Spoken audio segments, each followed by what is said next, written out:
Oxon 3 Comunicación Natural. Toyota. Renfe. Nuevo Espacio Elite. San Miguel.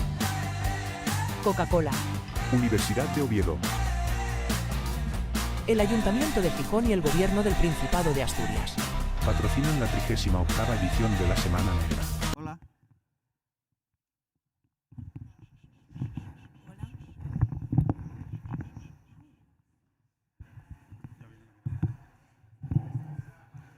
Hola, buenas tardes.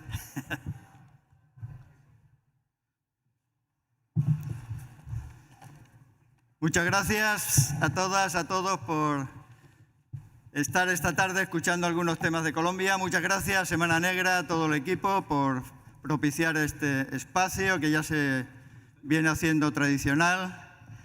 Algunos integrantes de esta mesa están llegando por allá todavía.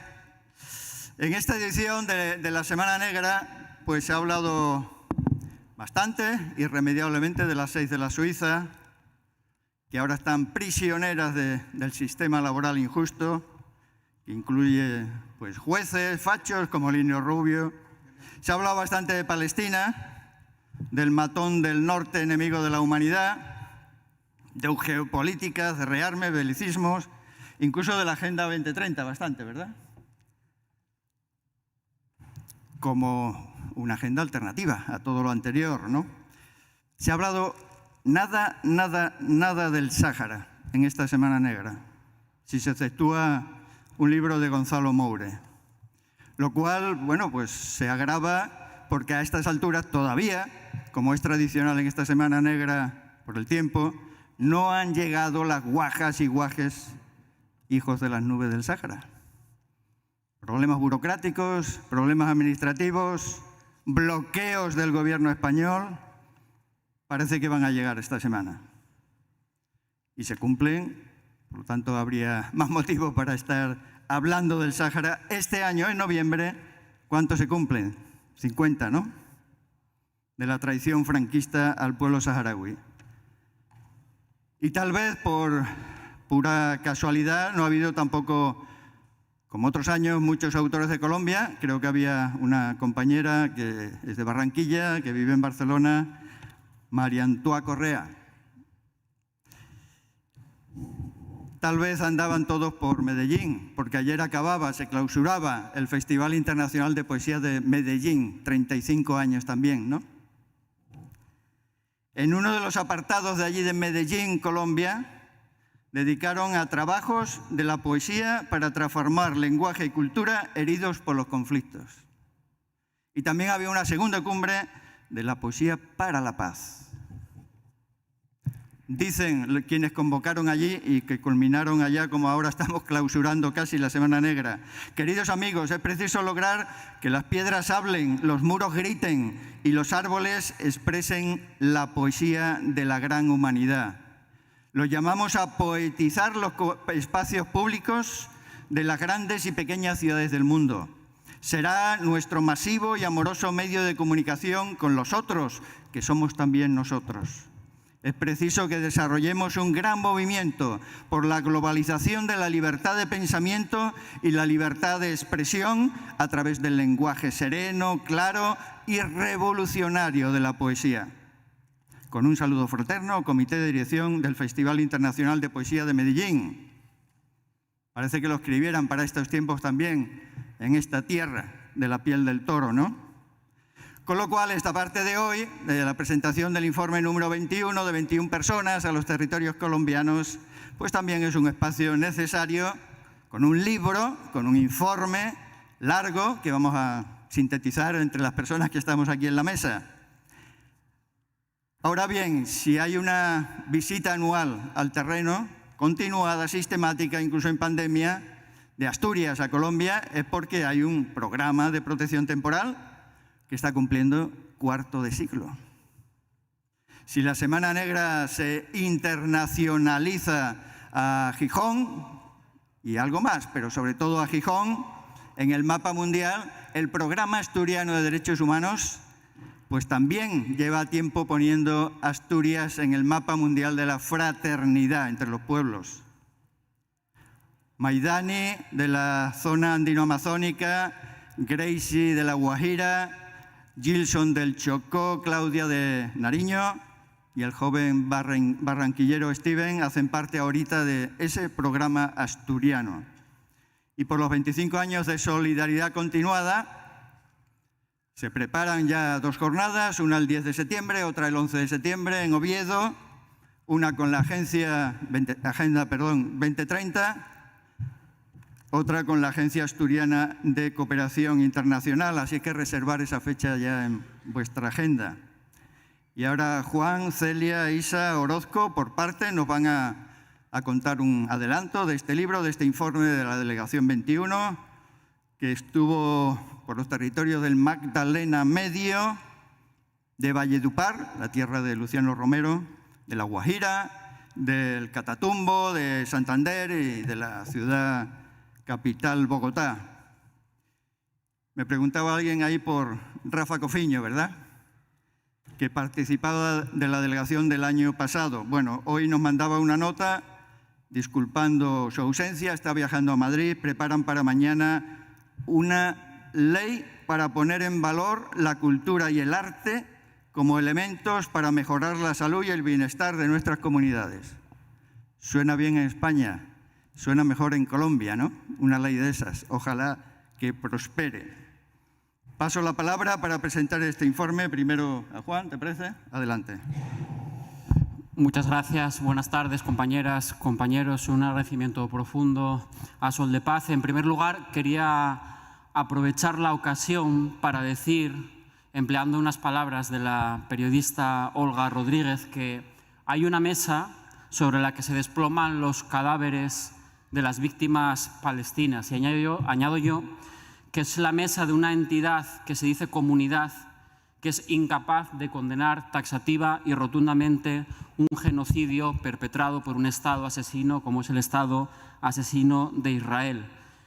Hablando de la Unión Europea, una comunidad que es incapaz de imponer sanciones, embargos comerciales, de romper relaciones diplomáticas con dicho Estado, ante un primer ministro israelí que sabemos que tiene una orden de detención emitida por crímenes de guerra, de lesa humanidad, y aún así tiene un permiso de paso aéreo por los países de Italia, Grecia y Portugal. Y yo creo, compañeras y compañeros, que es importante decir esto en un contexto en el que vamos a tratar y en el que vamos a hablar acerca de la guerra, de la violencia y de su contracara, que sería la paz. Y creo que es importante también aquí hoy hablar de las cacerías racistas, xenófobas, que están ocurriendo en este país y que están siendo instigadas por la extrema derecha y que, por tanto, tenemos que decir alto y claro que la inmigración no es un problema, es un fenómeno que enriquece nuestra interculturalidad.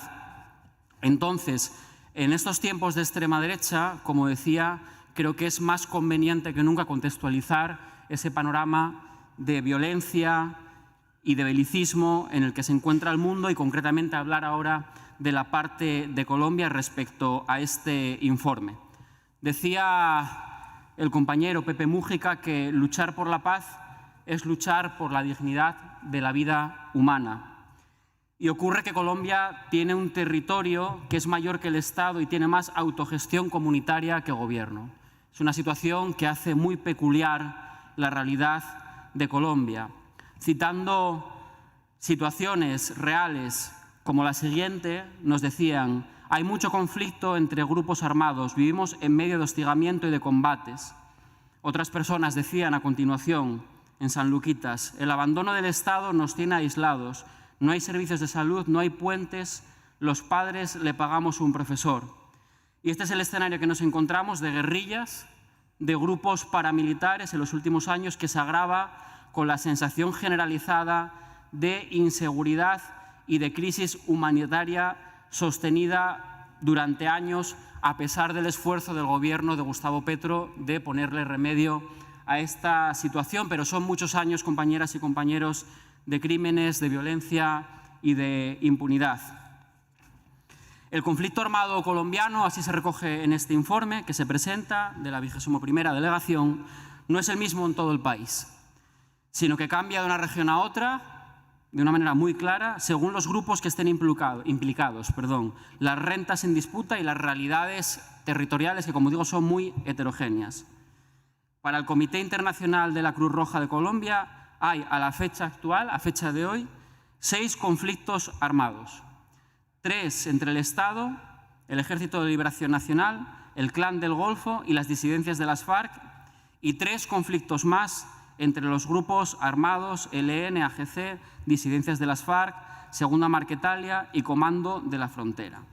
A comienzo de 2025, el Gobierno, esto es importante compartirlo acá hoy, adelantaba de manera simultánea 4 procesos de diálogo contra la guerrilla. Es decir, que hay una voluntad clara, evidente, aunque lenta, por parte del Gobierno de atajar esta situación, el Gobierno que encabeza Gustavo Petro.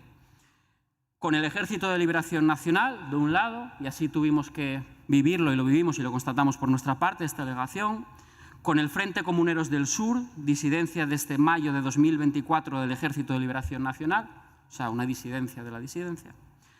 Con el Estado Mayor Central, disidencias de las FARC, que no firmó el acuerdo de paz. Y en cuarto lugar, con la Coordinadora Nacional Guerrillera Ejército Bolivariano, ex integrantes también de las FARC. A su vez, con los grupos paramilitares hay 2 mesas de diálogo, con el Ejército Gaitanista y con las autodefensas conquistadoras de las Sierras Nevadas. ¿Qué queríamos subrayar en esta situación, por ir abreviando?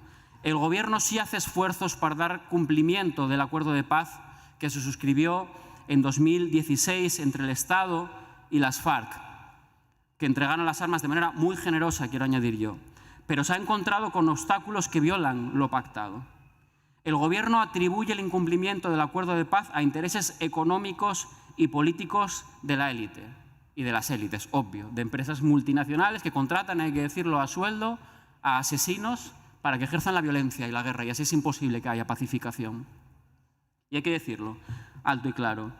Y porque sobre todo hay miedo a la verdad por parte de quienes han cometido crímenes contra la población civil luego de que estructuras o después de que estructuras criminales infiltraran la fuerza pública y el Congreso de la República. Pero sobre todo y especialmente, el incumplimiento deliberado por el Gobierno de Iván Duque del acuerdo de paz como génesis de esta situación en que nos encontramos, es parte fundamental de la matriz que origina el actual ciclo de violencia y la creciente degradación del conflicto, porque el Gobierno de Duque cumplió su aviso de hacer trizas el acuerdo de paz. Hizo trizas, por su parte, el acuerdo de paz. Permitió la expansión del paramilitarismo sobre los territorios que dejaron las FARC. Obstaculizó el funcionamiento del sistema de verdad, justicia y reparación y no repetición y abandonó a las víctimas. Es por eso que, por mi parte, en mi caso, y voy finalizando y ya doy la palabra, como director de Agenda 2030 me interesaba, de acuerdo con el objetivo 16 y con el objetivo 17, ver, desde luego, la situación bélica en la que se encontraba el país o los episodios, lugares y capítulos de violencia, pero sobre todo también todo lo que tendría que ver con los objetivos de desarrollo sostenible que se dan en defensa o la preservación de los ecosistemas terrestres, en el reconocimiento de que los recursos materiales energéticos son finitos y que, por tanto, la naturaleza no es una despensa de la que podamos extraer indiscriminadamente bienes, que ese esquema, que es el modelo de usar y turar, lleva al fin del mundo, a la extinción. Y por eso aprendimos de los pueblos ancestrales, de los pueblos aborígenes, otra manera de sentipensar, de entender el mundo que nos lleve a una situación de justicia, de igualdad y de solidaridad. Por eso hay ese compromiso por parte de la Dirección de Agenda 2030 de establecer programas a través de la UNIC de pacificación de un lado y sobre todo de aprendizaje de los procesos de protección de los ecosistemas terrestres y sobre todo de defensa de algo fundamental hoy día que debería ser un acuerdo de mínimos, pero que desgraciadamente la situación actual, comandada por la extrema derecha, se encuentra como una realidad de máximos, que es el respeto de la Declaración Universal de los Derechos Humanos. Muchas gracias y cedo la palabra a mis compañeras. Gracias, Juan. Menciona, Juan, a la señora relatora Francesca Albanese que ha puesto y sigue poniendo muy alto los niveles de dignidad en el mundo. Y resulta que esta semana que viene va a ser recibida en Colombia. A ver si da tiempo al final a coloquiar un poco en torno a las relaciones de Colombia sobre la situación de Palestina. Compañera Isa, vicepresidenta actual, Isabel González, del Consello de la Mocedad. Adelante. Bueno, muchas gracias. Primero por contar conmigo para este espacio, y yo quiero hablar un poco de la situación que hemos visto en las diferentes comunidades. En este marzo, la delegación asturiana visitó múltiples regiones del país, desde Cúcuta hasta Cantagallo, desde el pueblo indígena de Huigua en la Sierra Nevada hasta las montañas del Socorro en Santander. Y la conclusión fue clara. La paz firmada en 2016 no ha llegado a muchos territorios. La violencia mutó, pero no cesó. Sin embargo, en medio de tanto dolor brota la dignidad colectiva. En Cantagallo, Bolívar, comunidades campesinas denuncian el avance de grupos armados, la destrucción ambiental causada por la minería y una represión brutal contra quienes lideran procesos comunitarios. Mujeres de la zona han sido amenazadas por oponerse a la militarización de sus veredas. En Bucaramanga y El Socorro, el movimiento campesino sigue organizándose para defender el agua frente al extractivismo.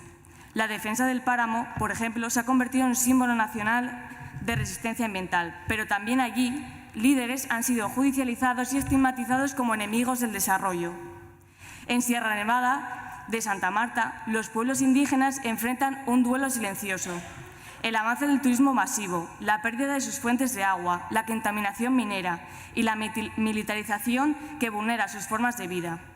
En Manabí, líderes indígenas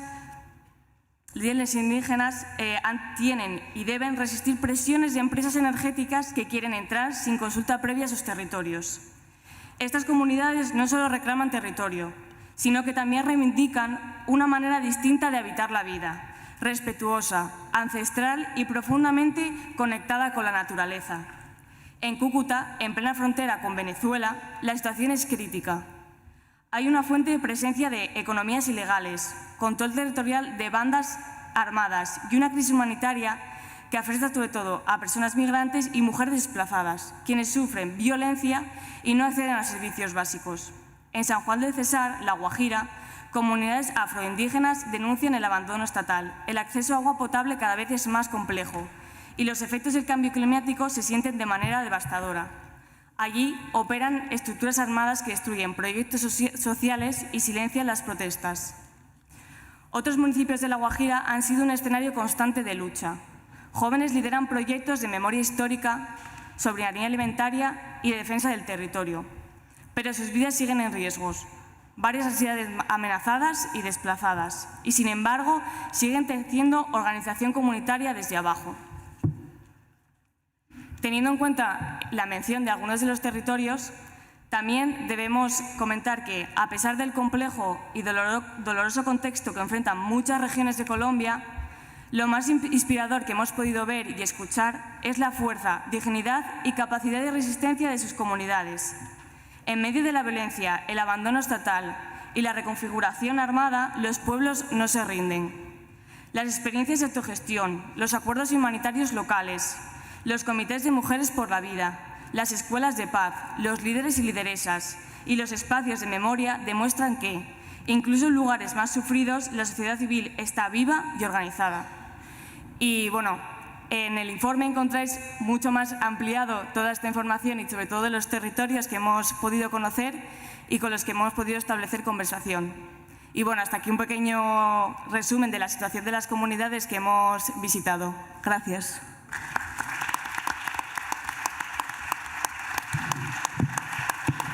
Gracias, Isa. Sí, después vamos a hacer entrega del informe en formato QR, un marcapágina que tenemos ahí preparado, en asturiano y en castellano. Buena parte de la nutrida audiencia, una parte significativa, no solamente de la gente colombiana que citaba al inicio, también integrantes de esta nutrida delegación de 21 personas estáis aquí y de otras anteriores, ¿no? O sea que se va convirtiendo ya en una reserva espiritual en la defensa de los derechos humanos la presencia en Colombia de mucha gente asturiana. Como en este caso la Asamblea Moza de Asturias, que lleva muchos años cambiando representantes y este año le ha tocado a Celia y otra compañera. Adelante, Celia. Buenas tardes y muchas gracias. Adelanta. Buenas tardes y muchas gracias por contar conmigo también para este espacio. Y voy a continuar con el informe. Aunque la violencia afecta a todo el país, no la hace de igual forma para todos. Persiste el uso de la violencia basada en género en los territorios en conflicto armado como manera de romper el tejido social y afianzar el control de las comunidades. Datos de la Defensoría del Pueblo revelan 745 feminicidios en 2024, reflejo de la violencia estructural que afecta principalmente a mujeres, indígenas, afrodescendientes, campesinas, LGTBIQ+, inmigrantes venezolanas. En gran parte, esta violencia se ejerce por grupos armados en la frontera norte. Casos documentados de violaciones, trata y explotación sexual, uniones tempranas y abortos forzados a menores reclutadas con 12 años. Asimismo, los mayores damnificados por la violencia son los jóvenes. En Bucaramanga se denuncia que el 75% de los homicidios son a personas muy jóvenes. Las personas del colectivo LGTBIQ+, siguen siendo estigmatizadas, humilladas, perseguidas, golpeadas, amenazadas, desplazadas y asesinadas por su orientación sexual o identidad de género. En lo que va de 2025, 25 mujeres trans han sido asesinadas. Para las personas desaparecidas, la Cruz Roja registra 252 casos, 206 civiles, siendo los departamentos más afectados Arauca, Cauca, Valle del Cauca, Nariño, Norte de Santander, Bolívar y el Chocó. Aunque se avanzó en la articulación institucional y reglamentación, la unidad de búsqueda tiene problemas de presupuesto y falta de funcionarios. La extorsión, practicada por todos los grupos armados y bandas criminales, está extendida en zonas rurales y en barrios. Impacta a las economías precarias y afecta a los recursos públicos por la exigencia de porcentajes del presupuesto que debería destinarse a obras públicas y a servicios. La Fiscalía solo ha dictado en los últimos 8 años sentencia para 222 del total de los homicidios a personas defensoras de derechos humanos. Ningún autor intelectual ha sido condenado. La impunidad estructural, que representa un 84% de los casos, se debe en parte a la connivencia de la Fiscalía con los agresores y a la justicia penal militar, que juzga a miembros de la fuerza pública y encubre sus delitos. En 2024 se denuncia a 33 agentes de la fuerza pública por privaciones arbitrarias de la vida y por 40 casos de torturas. El narcotráfico continúa. Su poder económico, político y militar, criminal y corruptor se expande por países de su entorno. El Gobierno colombiano presenta cifras históricas al decomisar durante el 2024 más de 830 toneladas de coca y tener 640 traficantes. El Gobierno de Estados Unidos amenaza con no certificar este año la lucha de Colombia contra el narcotráfico. Esto implicaría la pérdida de recursos para cooperación y sanciones para el país. Los cultivos de coca se han expandido al ritmo del crecimiento paramilitar y de las disidencias de las FARC. Testimonios recogidos esclarecen que no se ha cumplido con el acuerdo de paz.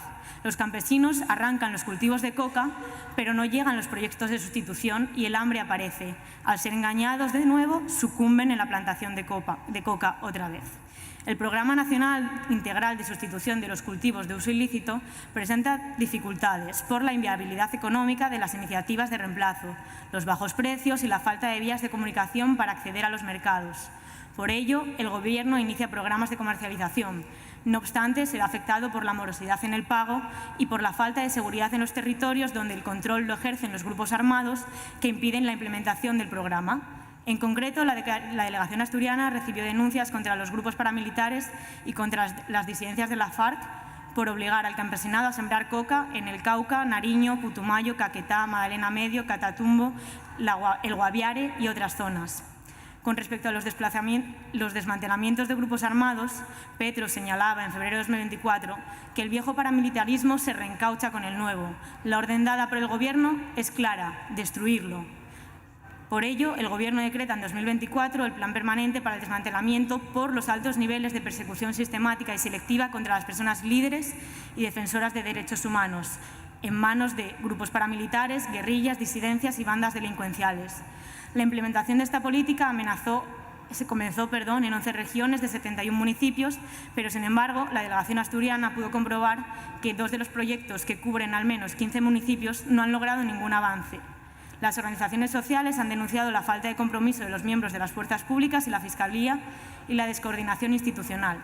En Barrancabermeja recibimos denuncias contra la policía por no perseguir a ningún paramilitar y el campesinado denuncia la alianza entre el Ejército y el Clan del Golfo, que explica la expansión del grupo paramilitar en áreas militarizadas de la Serranía de San Lucas, del río Magdalena, de Santa Rosa del Sur y de San Pablo en el sur del Bolívar.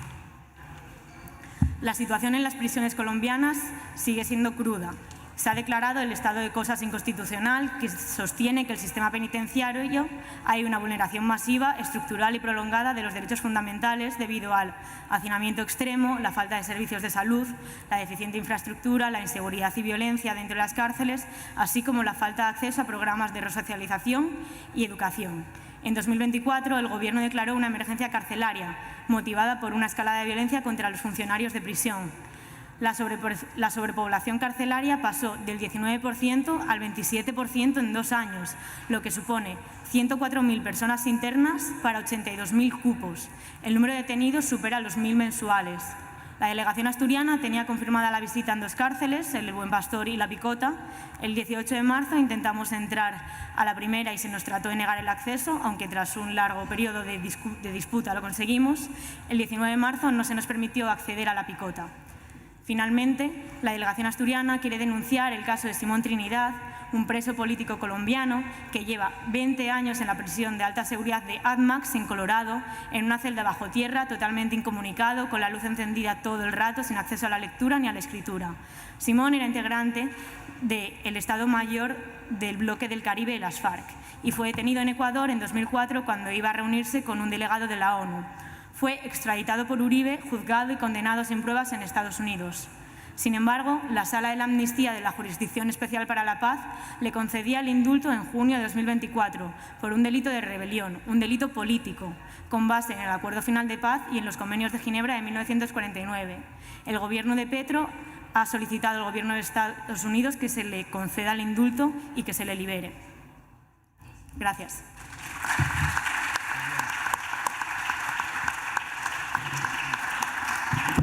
Gracias, Celia.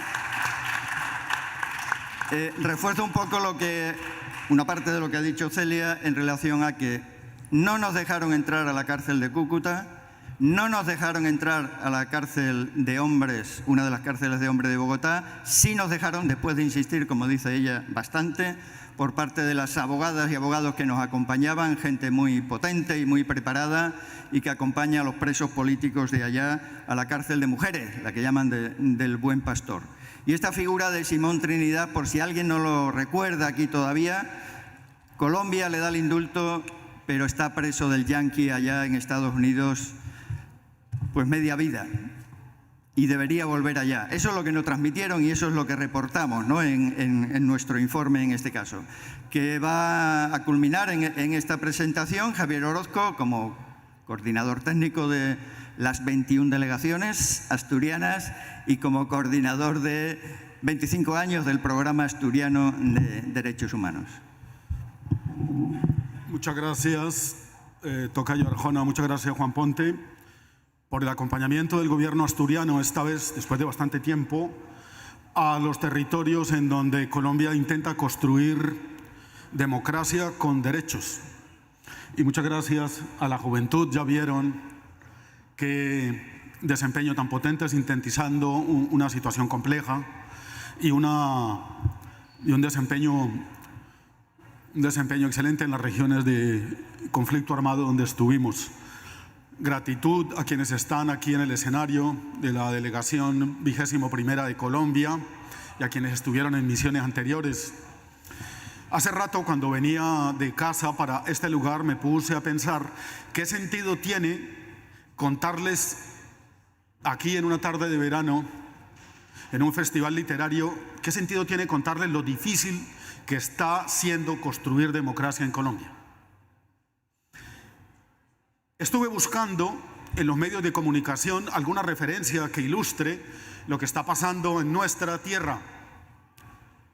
Y me encontré con referencias como que Colombia va camino de ser otra Venezuela, o que Colombia está bajo el control de un autócrata, o que el país está manejado de una manera tan irresponsable que aquello no tiene otro camino que el camino de los países del castrochavismo. Así que decidí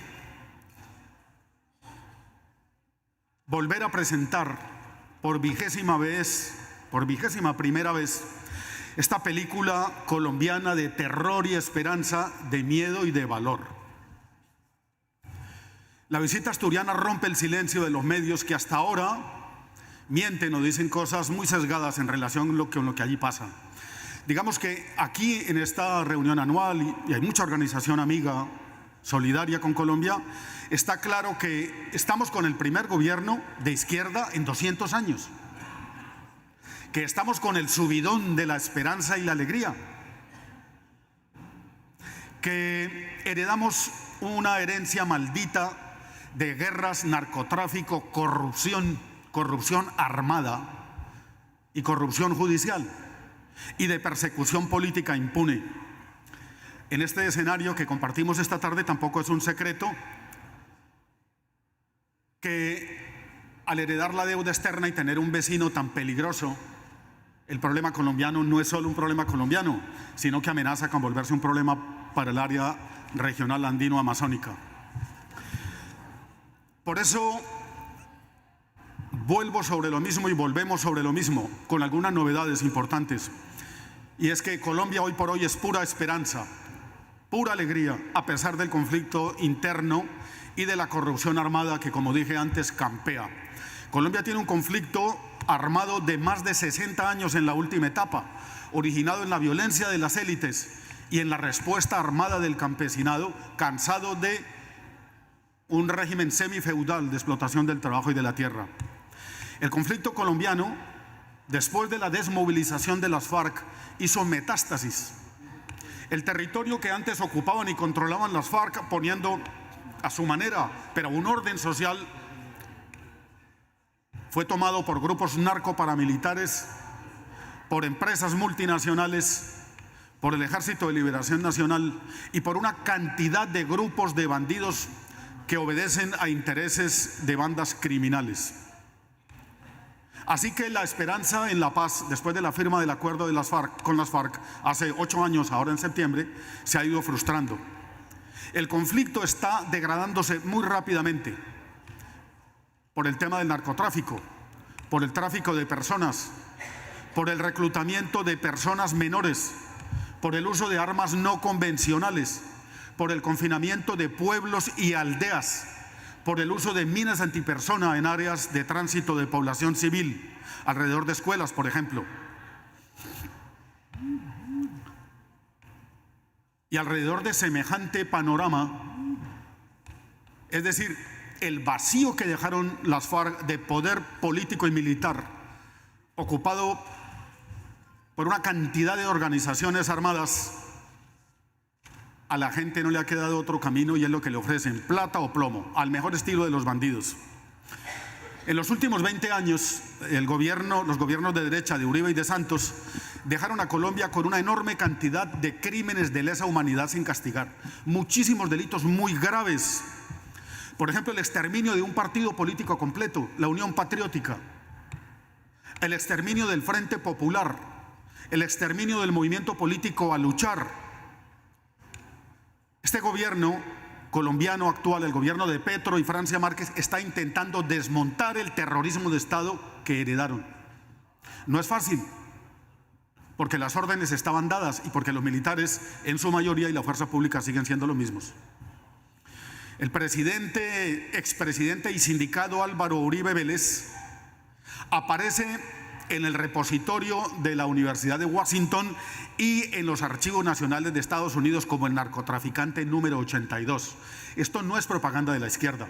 Esta es algo que en Colombia sabíamos y que aquí, particularmente en Europa, se tapó muchísimo porque era muy aliado de Aznar, de Rajoy y de muchas multinacionales, De manera que siempre se le lavó la cara. Apenas ahora con el nuevo gobierno se les empieza a caer la careta y empieza a haber un asomo de justicia. Posiblemente en 15 días lo condenen por manipular justicia, por comprar testigos, para intentar difamar y apresar a un senador del Partido Comunista y de la Unión Patriótica, cuyo padre a su vez fue asesinado, Manuel Cepeda Vargas. Los liderazgos sociales siguen siendo perseguidos a muerte. El año pasado mataron 173 personas, como Maidani, que está aquí. Ponte de pie, Maidani, por favor, y que la gente te conozca, que defiende el área andino-amazónica.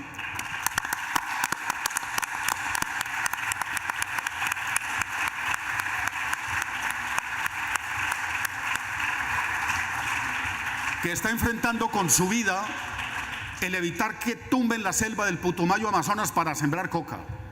Está también por aquí Gilson en algún lugar, no lo veo, un dirigente joven de las Juventudes Colombianas Universitarias, miembro de la Mesa de Paz con el ELN, una persona que está defendiendo derechos humanos en la selva y al que han condenado a muerte y desplazado con su familia varias veces. También está Claudia, nuestra abogada de presos políticos en el suroccidente.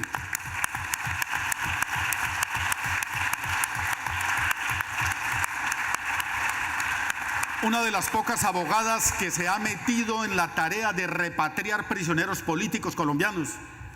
Tarea nada fácil, porque es como defender terroristas, como si los abogados estuvieran untados por la causa de sus defendidos.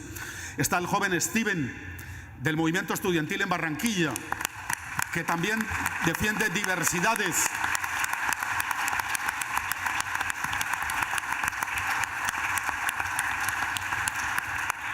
Y no está con nosotras Gracie, en este momento está en Turquía. Está acogida también aquí en el programa asturiano en Gijón.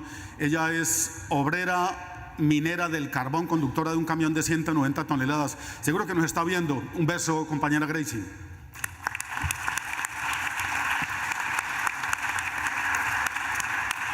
Estamos esperando a Mónica Arroyave, ingeniera biomédica, defensora de los derechos humanos en Medellín.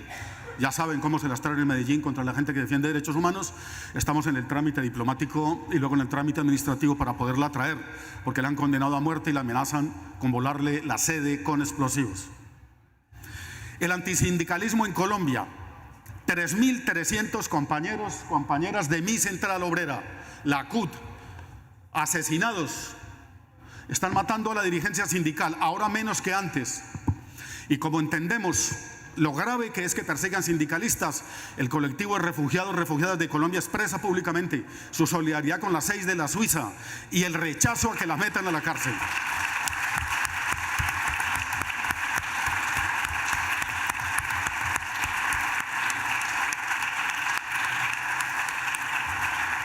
Persiguiendo sindicalistas comenzó hace un siglo el terror antisindical contra la clase obrera colombiana. Recibimos denuncias por antisindicalismo contra estas empresas: Nestlé de Suiza, Coca-Cola de Estados Unidos, Caracol Radio del Grupo Prisa de España, Veolia de Francia, las colombianas Bavaria, Fundación Santo Domingo, la Federación Colombiana de Fútbol y la Industria Nacional de Palma. Los derechos humanos se violan por interés económico y político. Eso no es un fenómeno de la naturaleza. Hay quien se beneficia de semejante matazón. Recibimos denuncias por corrupción, por evasión, por pagar o beneficiarse del terror, por daños ambientales contra Anglo Gold Ashanti, la minera del cobre y del oro de Sudáfrica, contra Prodeco, la carbonera de origen suizo, contra Drummond, la carbonera de Estados Unidos, contra la miner Aticom, que es canadiense del oro y del cobre, contra Yildirim, carbonera de Turquía, que amenaza con acabar con el agua que queda aún en el territorio de La Guajira, en la zona del desierto. Recibimos gravísimas denuncias contra la Sociedad Minera de Santander, Minesa, que saca oro y carbón y es controlada por la Mubdala Invest Company de Emiratos Árabes. Denuncias contra Gas Natural Fenosa de España, contra Telefónica Movistar, contra Glencore Strata, que envía carbón al puerto del Musel, por lo menos hasta hace poco, contra Cerrejón, que también es de Glencore y que destruye el territorio de los pueblos indígenas, amenazando con irse y dejarnos devastación y pobreza. También recibimos denuncias muy graves contra empresas colombianas como Cementos Argos, Palmagro, Biocosta, Empresa Colombiana de Petróleos, Alpina, Pricol Alimentos, Nutresa, Palmas Bucarelia, Aviatur y Bavaria. Debemos decir que el lobby que en Colombia se beneficia del terror y corrompe a los partidos y al Parlamento son las mismas empresas que aquí corrompen a los parlamentarios y generan escándalos. Banco Bilbao Vizcaya, el Santander, la Caixa, Bankia, Repsol, el Sabadell, Movistar, Iberdrola, Naturgas, ACS, Ferrovial, Fomento de Construcciones y Contratas, Endesa y Mediaset y otras, porque me hago interminable. Los mismos que aquí corrompen se benefician del terror y hacen antisindicalismo allá. Los firmantes de paz, 448 asesinados en 8 años, entre ellos 11 mujeres. El Ejército de Liberación Nacional tomó nota y está retrechero, la palabra aquí cuál sería, refalfiado, está desconfiado de firmar o de negociar, porque saben lo que les puede esperar después de desmovilizados. Y sin embargo el camino es la paz, no hay otro. Colombia de nuevo el año pasado fue el primer país del mundo por segundo año consecutivo que más mata ambientalistas. 79 asesinaron en Colombia. El país más letal del mundo para los ambientalistas pone el 40% de los casos. De lejos le sigue Brasil con 25 y Honduras con 19. Matan a quienes defienden el medio ambiente y la biodiversidad en medio de la crisis climática. ¿No es eso un atentado terrible contra todas? Están matando a los pueblos indígenas, la dirigencia campesina, los ambientalistas de las universidades, la gente que levanta la bandera contra la minería, contra los monocultivos, contra la agroindustria, contra la producción de cocaína, que contamina muchísimo. Están matando a la gente que denuncia que están destruyendo los ríos de la cuenca del Orinoco, del Amazonas, el río Magdalena, el Cauca, el Atrato, el Cesar, el Putumayo, el San Jorge, el San Juan, el Fragua, el Caquetá, el Orinoco. Muy grave esto. Sin embargo, la dirigencia social campesina y la gente que defiende derechos humanos y sindicalistas hacemos lo que podemos. El primer gobierno de la izquierda está intentando poner orden en esto.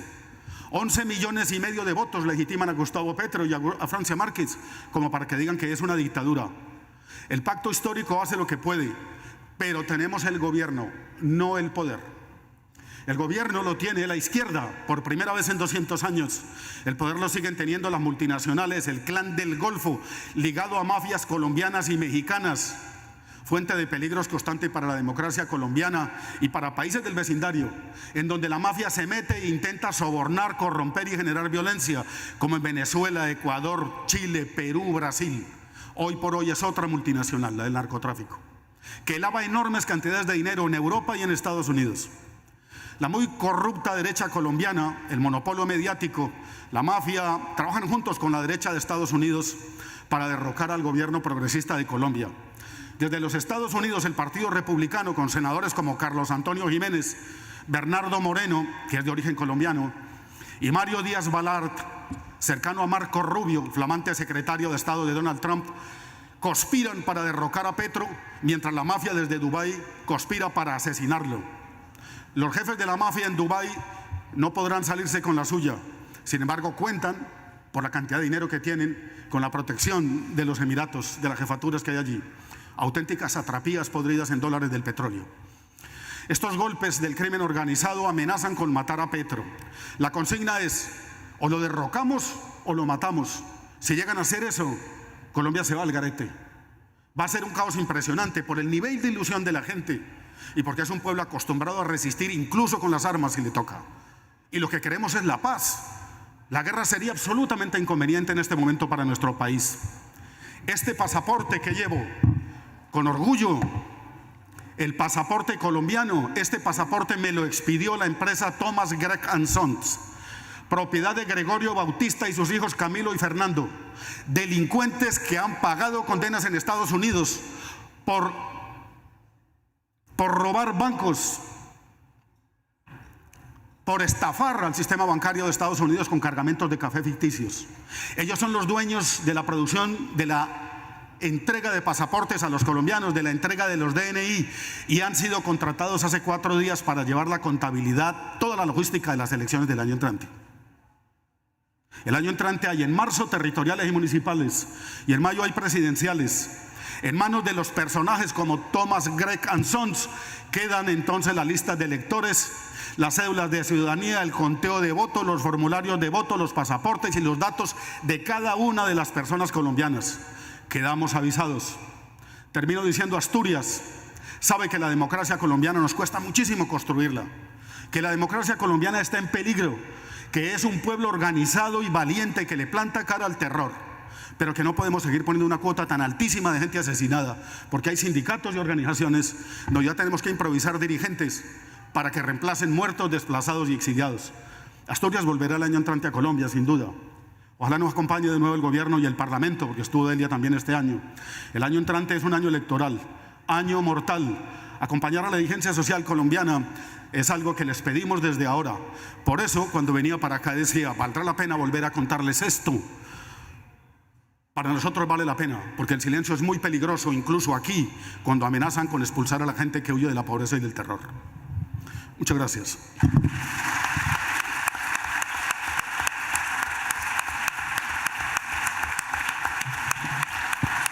Gracias, tocayo. El recorrido habitual de este libro, de este informe, es que probablemente se presente el 25 de julio en la Junta General del Principado, en el Parlamento asturiano y luego en otros espacios institucionales, y está disponible también para que sea herramienta, ¿no?, para explicar la situación colombiana con todas las asociaciones, que son muchas, que arropan al programa asturiano. Nos quedarían ahora unos 10 minutos para coloquiar alguno de los temas, algunas de las dudas, alguna inquietud que haya quedado. Si alguien se anima, de los que han viajado, de los que no han viajado todavía, de los que van a viajar como François el año que viene, de los...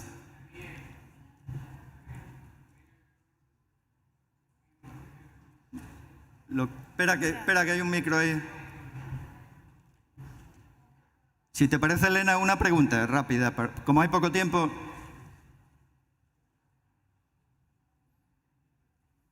Bueno, muchas gracias a todos.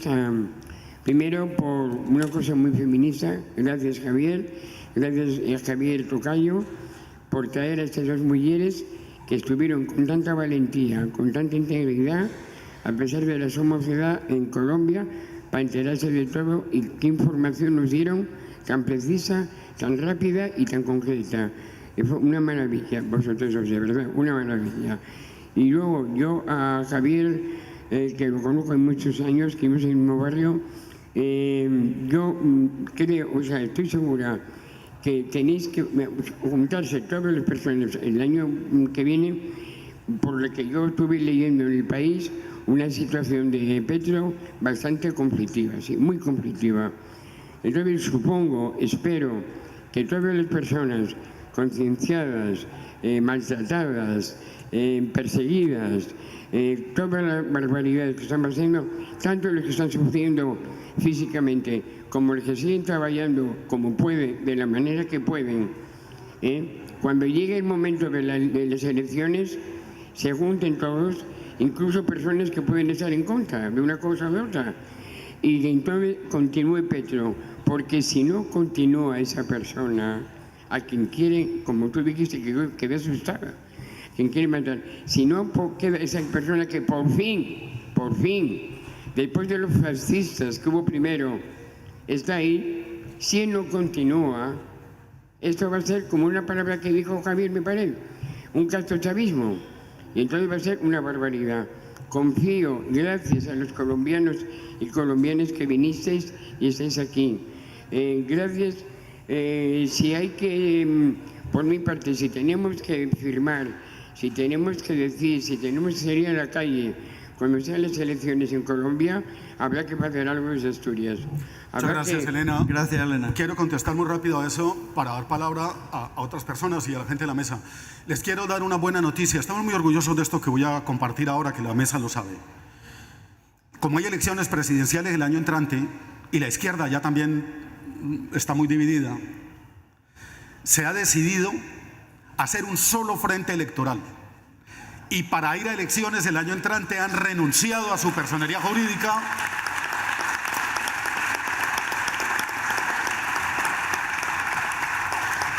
para ir a elecciones de manera unitaria, para ser una sola mujer, un solo hombre frente al fascismo. El Partido Comunista ha renunciado a su reconocimiento legal. La Unión Patriótica ha renunciado a su personalidad jurídica. El Polo Democrático Alternativo, progresistas. Hay 7 u 8 formaciones políticas grandes de cobertura en todo el Estado que han renunciado a su reconocimiento legal para hacer un solo frente electoral el año entrante. La izquierda se junta o va a tenerla difícil para resistir, al menos en Colombia.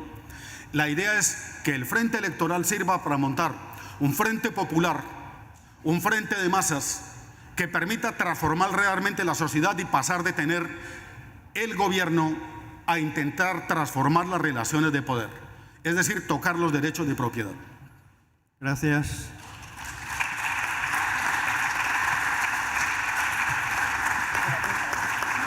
Por allá. Listo, gracias.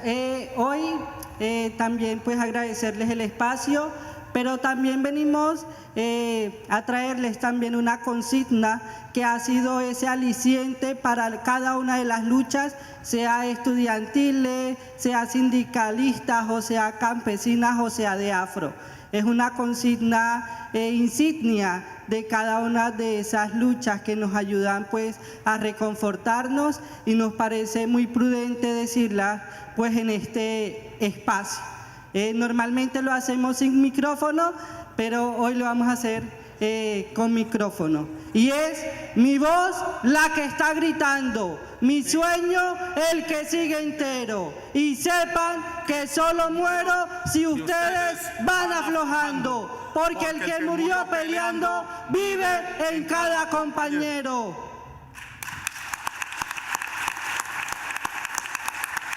Por nuestros muertos, ni un minuto de silencio. Toda una vida de lucha y resistencia por nuestros muertos en Colombia y en todo el mundo. No dejemos de luchar, porque el día que dejemos de luchar por ellos, ese día ellos mueren. Ellos vivirán siempre en nuestra lucha, y si tenemos que dar la vida hoy, seguirán dándola mucho más por nosotros. No dejemos de luchar por nuestros muertos. Por nuestros muertos, ni un minuto de silencio. Toda una vida de lucha y resistencia. Muchas gracias a todas y a todos.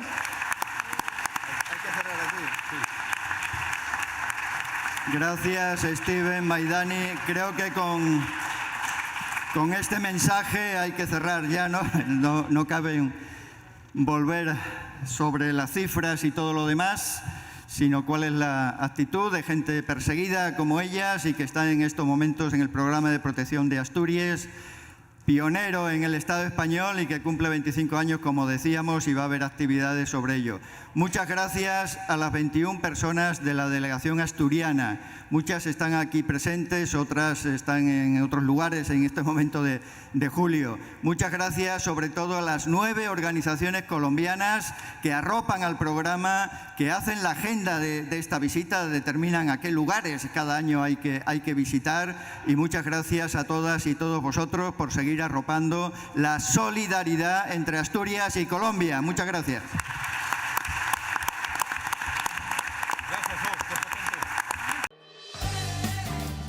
Oxon 3 Comunicación Natural. Toyota. Renfe. Nuevo espacio Elite. San Miguel. Coca-Cola. Universidad de Oviedo. El Ayuntamiento de Gijón y el Gobierno del Principado de Asturias. Patrocinan la 38ª edición de la Semana Negra.